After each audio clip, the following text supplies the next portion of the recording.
Hey guys, maternity leave போகிறா, பாப்பாவை பார்த்துக்க போகிறா, ரெஸ்ட் எடுக்க போகிறா, ஜாலியாக என்ஜாய் பண்ண போகிறா அப்படின்னு நினச்சிட்டு இருக்கிறேன் என் ஃப்ரெண்ட்ஸ், ஃபேமிலி அண்ட் என் கொலீக்ஸ்க்கு. கண்டிப்பாக அது இல்லை, இது ஒரு மல்டி ட்ரில்ன்ட்டு இப்போ தான் உங்களுக்கு தெரியும். இந்த வீடியோ பார்த்தீங்கன்னா உங்களுக்கு தெரியும். காலை ஏஞ்சதுலேருந்து செம்மையாக ஓடிட்டே இருக்கணும். அதுதான் என்னோட மெட்டர்னிட்டி லீவ் ஓட ரொட்டீன். ஸோ இந்த ரொட்டீனில் எக்ஸ்ட்ராவாக ஆட் ஆகிறது வீக்லி ஒன்ஸ் இந்த காய்கறி வாங்குறது. காலையிலே ஏஞ்சி என் பையனை ரெடி பண்ணி நான் ரெடி ஆகி என் ஹஸ்பண்டை கூப்பிட்டுன்னு இந்த மார்க்கெட்டுக்கு வர்றது எனக்கு பெரிய கஷ்டமே இல்லை. இங்கே சுற்றி சுற்றி சுற்றி நல்ல காய்கறி வாங்குறது தான் ஒரு பெரிய கஷ்டமே. பேக் ஃபுல்லாக எப்படியோ ரொப்பிட்டு என் பையனுக்கு எவ்ரி டைம் ரிச்சுவல் மாதிரி இந்த இளநீர் வாங்கி கொடுத்துட்டு நாங்களும் கிளம்பிட்டோம். ரீசன்ட் ஃபேவரட்டான இந்த கோதுமை கஞ்சியை குடிச்சிட்டு நெக்ஸ்ட் என் பொண்ணுக்காக விட்டமின் டிக்கு போயிட்டோம்.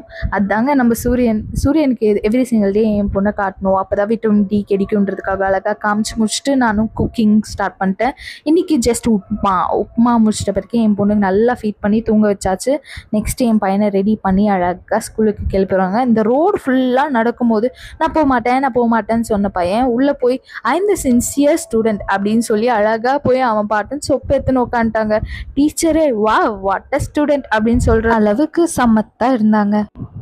டீச்சர் என்னையோ கூப்பிட்டு ஒரு யூனிஃபார்ம், அவனுக்கு எக்ஸ்ட்ரா யூனிஃபார்ம் கொடுத்து அனுப்பிச்சி விட்டாங்க. அண்ட் காலைல பிரேக்ஃபாஸ்ட் முடிச்சுட்டு இந்த விலாகை முடிச்சிட்டேன்.